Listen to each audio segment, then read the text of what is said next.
Hello everyone. आज हम नाथ साहित्य को पढ़ेंगे। आज का हमारा टॉपिक है नाथ साहित्य। इससे पहले हमने दो क्लासों में सिद्ध साहित्य की विशेषताओं और सिद्ध साहित्य के कवियों पर चर्चा करी है। अगर आपने वो नहीं देखा है तो उसको जाके देखो। आपको पता चलेगा कि हम किस तरीके से स्टडी करते हैं और कैसे हमारी क्लासेस आगे चलेगी। तो आज का हमारा टॉपिक है नाथ साहित्य। सिद्ध पहले सिद्ध साहित्य था। सिद्ध को सहजयान भी बोलते हैं। अब उसके आगे जो परंपरा निकलती है सिद्धों से वह है नाथ साहित्य की।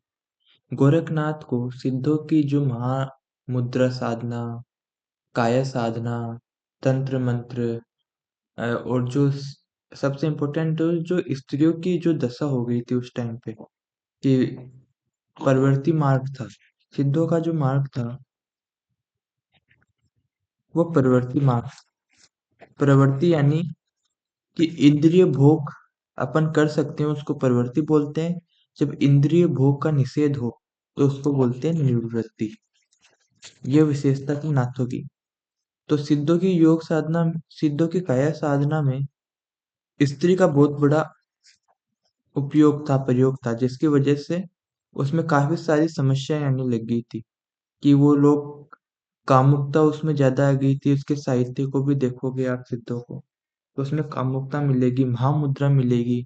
महामुद्रा का मतलब था कि स्त्री और पुरुष दोनों की योग की स्थिति को महामुद्रा कहते थे।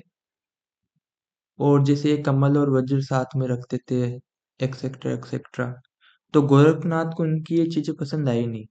तो इसकी वजह से इन्होंने इसका विद्रोह किया और एक नई शाखा निकाली जिसका नाम है नाथ साहित्य, जो कि निर्वृत्ति मूलक था, जो कि अपने को इंद्रियों पर कंट्रोल करने के लिए बोलता था कि इंद्रियों पर कंट्रोल रखो। अब इसकी जो साधना पद्धति थी सिद्धों की थी महासुखवाद साधना, सहजयान साधना। अब सिद्धों की जो थी, नाथों की जो थी, वो है हठ योग साधना, जिसमें कठोर योग साधना के द्वारा अपने को कठोर प्राणायाम करके कुंडली जागरण का इसमें पूरा मकसद रहता था कि कुंडलिनी जागरण करो आप। कुंडली जागरण करोगे तो इसमें कई सारा ज्ञान मिलेगा, कई सारी सिद्धियां मिलेगी। नाड़ी साधना पर इस पे बल दिया जाता था। तो ये इसकी साधना का हिस्सा था, जिसको खासकर योग साधना भी बोलते हैं। और जो सिद्धों की थी वो थी काया साधना।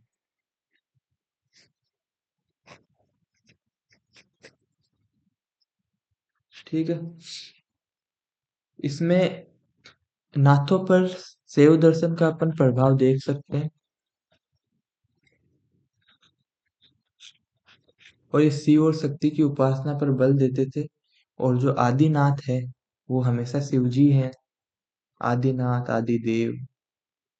इसका जो साहित्य मिलता है वो अपने को गद्य में और पद्य दोनों में देखने को मिलता है। नाथों के जो भगवान थे इन्होंने निर्गुण को माना है। और ये जो सिद्ध थे वो तो निरीश्वरवादी थे।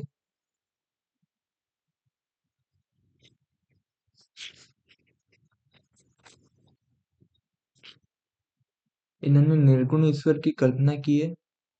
इसी वजह से राजकुमार वर्मा का जो कथन है कि गोरखनाथ का सबसे बड़ा योगदान ईश्वरवाद की निश्चित अवधारणा प्रस्तुत करना तथा अपने समय की तंत्र मंत्र से भयभीत जनता को भयमुक्त करना, ये गोरखनाथ का सबसे बड़ा योगदान रहा है।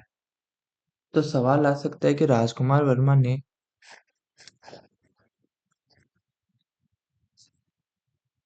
गोरखनाथ का सबसे बड़ा योगदान क्या मानना है?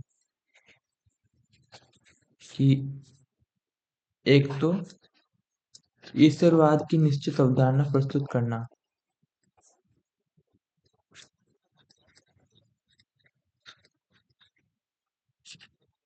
अवधारणा प्रस्तुत करना तथा उस समय की तंत्र मंत्र से भयभीत जनता को भयमुक्त करना। तंत्र मंत्र से भयमुक्त करना। और ये तंत्र मंत्र कौन कर रहा था? सिद्धि कर रहे थे।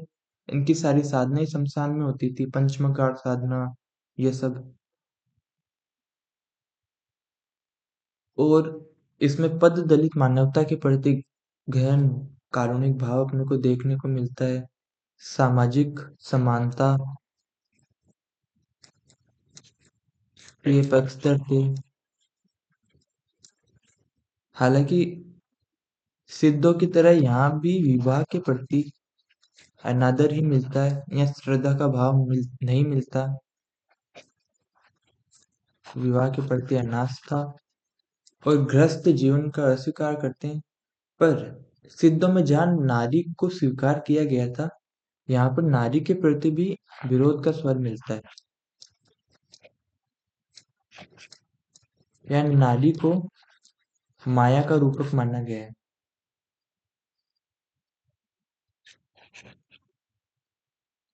माया का रूपक, नारी का माया का रूपक है, जो कि अपने को साधना में विघ्न पैदा करती है, या अपने को जो अपना लक्ष्य है, कुंडलिनी जागरण ये सब वगैरह, इसमें बाधा का काम करेगी। इसलिए नारी को नाथ साहित्य में बिल्कुल भी जगह नहीं मिलती। नाथ साहित्य में यहाँ पर भी सिद्धों की तरह खंडन मंडन शैली मिलती है कि जो गलत है उसका खंडन करो और जो अच्छा है उसका मंडन करो।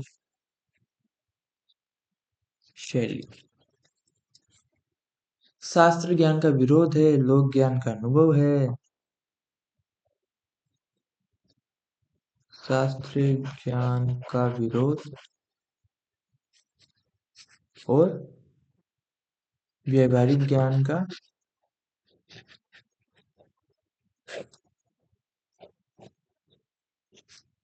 समर्थन। समझे?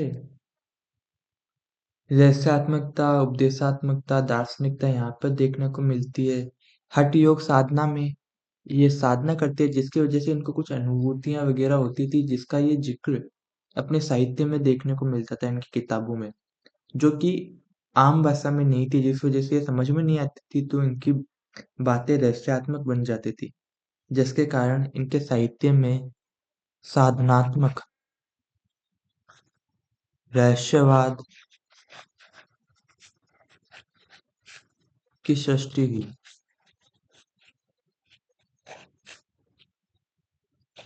मेरी राइटिंग उतनी शायद अच्छी नहीं लग रही होगी आपको, पर कंटेंट हमारा एक नंबर एक। इस कंटेंट से बाहर कोई क्वेश्चन आ जाए, ऐसा हो ही नहीं सकता। फिर अपने को नाथ साहित्य में जो रस मिलेगा वो कौन सा मिलेगा? शांत रस।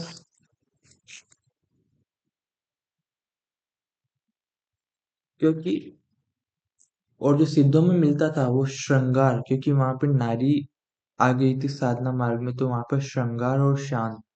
जो लोग भी साधना करते हैं, ईश्वर की प्राप्ति करते हैं, वहां पर अपने को शांत रस ही देखने को मिलेगा।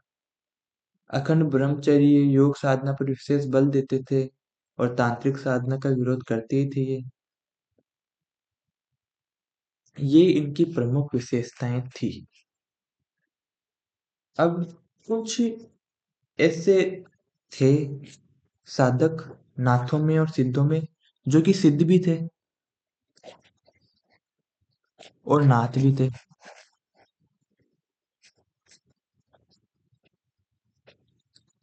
तो ऐसे हमें कुछ चार साधकों का जिक्र मिलता है। पहला है गोरखनाथ,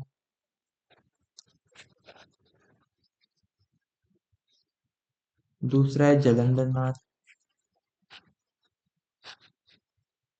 जलंधर नाथ, तीसरा है चरपटी नाथ,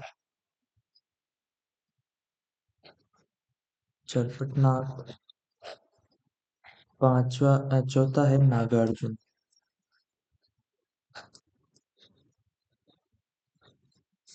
ये चारों ऐसे हैं जिनका जिक्र 84 सिद्धों में भी होता है। और नाथों की संख्या कितनी है? 9। तो 9 नाथों में भी इनका जिक्र मिलता है। इस चीज का ध्यान रखिए। गोरखनाथ, जलंधरनाथ, चरपटनाथ और नागार्जुननाथ। ये नागार्जुननाथ के बारे में दो बातें हैं कि एक शून्यवाद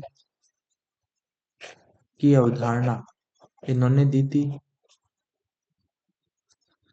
जो कि बौद्ध धर्म में काफी फेमस है। और ये प्रसिद्ध रसायनवादी थे,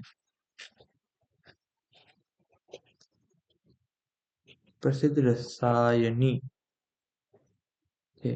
केमिस्ट्री की नॉलेज जिनको थी, रसायनों की नॉलेज जिनको थी, ये ठीक है। अब नौ नाथ कौन कौन से थे? नौ नाथों में जिनका नाम आता है उनमें पहला हो जाएगा नौनाथ। कहाँ से शुरू करें? जलंधर नाथ,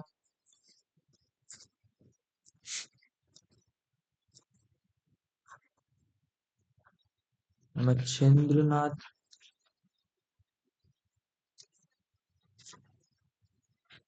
गोरखनाथ, चरपटनाथ, नागार्जुन नाथ और भीमनाथ।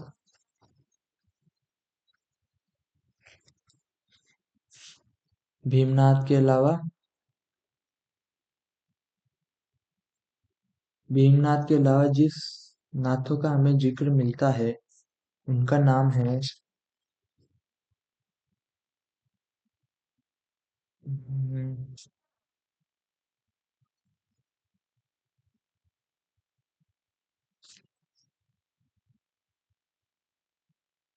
जलंधरनाथ, मच्छिंद्रनाथ, गोरखनाथ, चरपटनाथ, नागार्जुननाथ, भीमनाथ।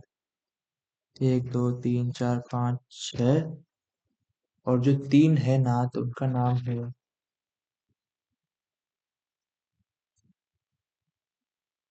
उनका नाम शायद अभी याद, देखना पड़ेगा उनका नाम।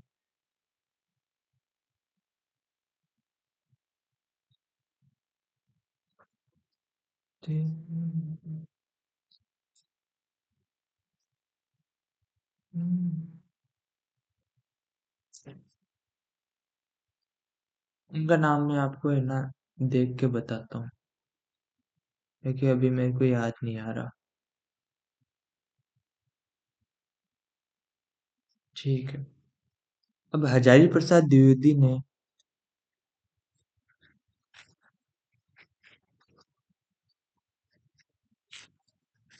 जो हमें नाथ संप्रदाय का नाम बताया है, उसका एक तो बोला इन्होंने, उसको एक तो सिद्ध मत, सिद्ध मार्ग,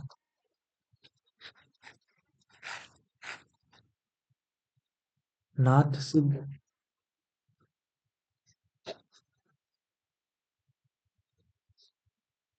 अवधूत पंथ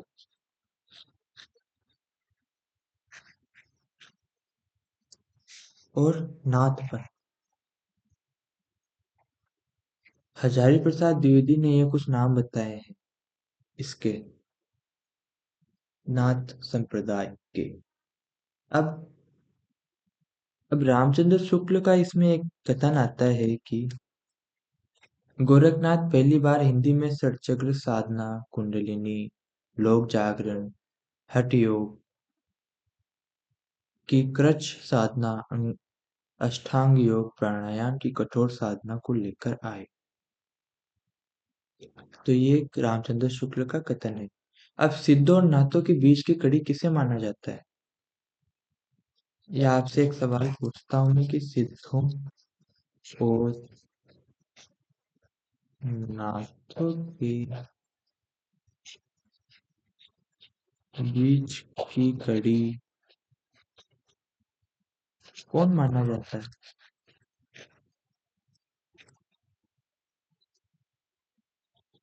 तो इसका आंसर होगा मच्छिंद्रनाथ। परंतु अगर ऑप्शन में आ जाए कि रामचंद्र शुक्ल के अनुसार सिद्धों और नाथों के बीच की कड़ी कौन है, तो इसका आंसर होगा जलंधर नाथ। राम वैसे तो अपन मानते हैं कि मच्छिंद्र नाथ पहले आए थे, फिर आए थे गोरखनाथ। पर रामचंद्र शुक्ल कहते हैं कि इनसे पहले भी एक नाथ थे जो मच्छिंद्र नाथ के गुरु थे, या इनसे पहले थे, वो थे जलंधर नाथ। तो रामचंद्र शुक्ल ने सिद्धों की शुरुआत जलंधर से मानी है, और जो सामान्य मत है सभी का, वो है मच्छिंद्र नाथ। तो जब भी क्वेश्चन आएगा सिद्धों और नाथों के बीच की कड़ी कौन माना जाता है, तो उसका आंसर होगा मच्छिंद्र नाथ। पर रामचंद्र शुक्ल के अनुसार पूछेंगे तो उसका नाम होगा जलंधर नाथ। और जलंधर नाथ का ही नाम है बालनाथ। ये बालनाथ पंजाब के जलंधर में जाकर इन्होंने साधना करी थी, जिस कारण इनका नाम जलंधर नाथ पड़ गया था। और जो मच्छिंद्र नाथ का नाम है वो है विष्णु शर्मा।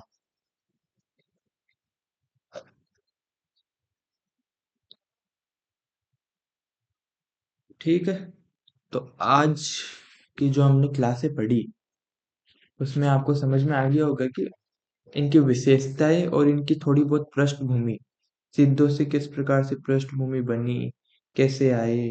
अब इसमें ज्यादा अपने को कुछ बचा है नहीं। एक तो पूछ सकते हैं कि मच्छिंद्र नाथ की रचनाओं के नाम क्या है, और दूसरा पूछ सकते हैं कि गोरखनाथ की रचनाओं के नाम क्या है।